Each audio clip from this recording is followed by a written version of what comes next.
Assalamualaikum warahmatullahi wabarakatuh. Innal hamdalillah wa syukurillah wa ni'matillah. Asyhadu an la ilaha illallah wa asyhadu anna Muhammadar Rasulullah. Allahumma rabbi israh li sadri wa yassir li amri wa hlul 'uqdatam min lisani yafqahu qawli.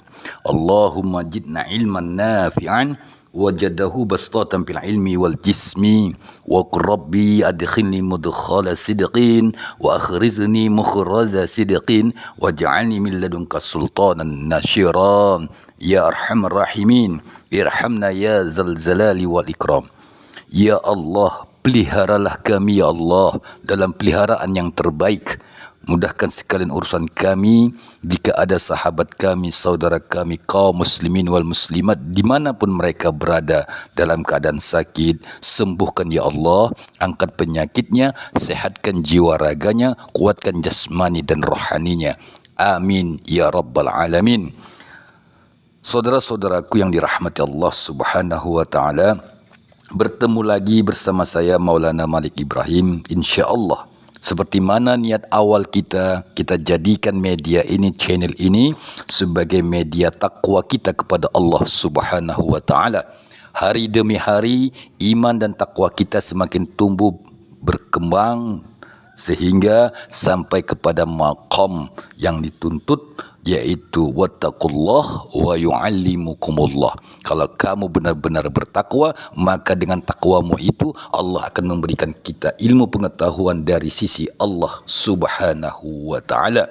Sehingga Allah tegaskan lagi, wa may yattaqillaha yaj'al lahu makhraja wa yarzuqhu min haitsu la yahtasib wa may yatawakkal 'alallah. Kalau kamu benar-benar bertakwa kepada Allah dan bertawakal kepada Allah, bahwa hasbuhu, semua jalan hidupmu akan dimudahkan Allah. Bahwa hasbu, innallaha balighul amri, Allah yang akan mengantarkan sekalian hajat dan keinginanmu. Qad ja'alallahu likulli syai'in qadra. Semuanya itu dalam ketentuan-ketentuan Allah subhanahu wa ta'ala.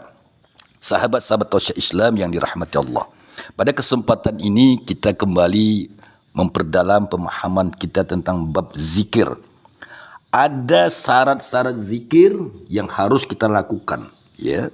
Sebelum sahabatku melakukan zikrullah, maka perhatikan syarat-syarat zikir, yaitu syarat yang pertama adalah berwudu yang sempurna seperti mana kita mau melaksanakan solat. Yang kedua, menghadap kepada arah kiblat, ya. Yang ketiga, gunakan suara yang keras. Iya, bersuaralah yang keras. Artinya tanpa menggunakan pengeras suara atau mikrofon. Sahabatku yang dirahmati Allah, itu syarat mutlak dalam berzikrullah, ya. Berwudu yang sempurna, mengarah kepada kiblat atau ke tempat yang suci, bersih dari hadas besar dan kecilnya, lokasinya, apakah itu di dalam gua, ataukah itu di ruangan, apakah itu di kamar. Dan yang ketiga, bersuara yang keras, artinya tidak menggunakan pengeras suara, mikrofon dan sejenisnya. Baik, manfaat zikir, ya. Orang yang berzikrullah, dia akan mengeluarkan cahaya zikir dari batinnya. Ini sudah mutlak. Orang yang melantunkan zikrullah, maka cahaya zikir itu akan terpancar dari batinnya. Hatinya menjadi hidup. Ini manfaat orang yang melakukan zikrullah. Kemudian sahabatku, orang yang melakukan zikrullah itu abadan abadi, ya.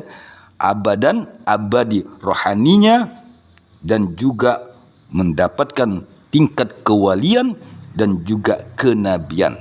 Baik, sahabat-sahabat tauhid Islam yang dirahmati Allah subhanahu wa ta'ala, di dalam Al-Quran, ya, Allah menerangkan kepada kita semuanya, a'udzubillahi minasyaitonirrajim, la yazuquna fihal mauta illal mautal ula wa waqahum azabal jahim. Mereka tidak akan merasakan mati di dalamnya kecuali mati di dunia, dan Allah memelihara mereka dari azab neraka. Ad-Dukhan ayat 56. Inilah salah satu dalil keutamaan orang yang melakukan zikrullah. Dia hidup abadan abadi. Kaum muslimin rahimakumullah, kita lanjutkan dalam hadisnya. Rasulullah berkata, al-anbiya'u wal awliya'u yusalluna fi quburihim kama yusalluna fi buyutihim. Hadis riwayat Abu Ya'la. Para nabi dan wali Allah menjalankan solat di alam kuburnya mereka, ya, seperti mereka melakukan solat di rumah mereka. Artinya solat dalam makna di sini adalah bermunajat kepada Allah selama-lamanya. Ya, bukan solat lahiriah yang mana kita biasakan lakukan seperti mana biasanya. Sahabatku yang dirahmati Allah, adapun hadiah yang mereka lakukan itu adalah orang yang berzikir, maka dia akan mendapatkan ma'rifat dari hadrat Allah langsung. Sehingga seorang tadi yang berzikrullah, ya, menjadi orang yang berihram kepada Allah Subhanahu wa ta'ala. Dengan kata lain, orang yang berzikirullah, maka bertambahnya munajatnya yang dilakukannya di dalam kubur. Inilah yang dinyatakan Rasulullah dalam sabdanya, al-musalli yunaji rabbahu. Orang yang solat pada hakikatnya bermunajat kepada Allah Subhanahu wa ta'ala. Sebagaimana halnya, ya, kita lanjutkan, hati yang hidup tidak pernah tidur, maka seperti itulah pula keadaan orang yang tidak pernah mati berkenaan dengan hal tersebut karena dia melantunkan zikrullah di dalam hatinya. Tanamu aini wala yanamu qalbi. Kedua mataku tidur tapi hatiku tidak tidur. Itulah perkataan Rasulullah. Tanamu aini wala yanamu qalbi. Hadis riwayat Bukhari. Kedua mataku tidur tapi hatiku tidak tidur. Sahabatku yang dirahmati Allah Subhanahu wa ta'ala, kita perlu berlatih dan berlatih. Apapun bentuk riyadhah, ibadah, wajib dilatih. Kalau tidak dilatih, maka tidak akan mendapatkan faedah dan manfaatnya. Kaum muslimin rahimakumullah, sahabat-sahabat tausya Islam yang dirahmati Allah Subhanahu wa ta'ala. Barang siapa, ya, sekali lagi, yang mati di saat sedang menuntut ilmu, maka Allah akan mengutus dua malaikat ke kuburnya untuk mengajarinya ilmu ma'rifat.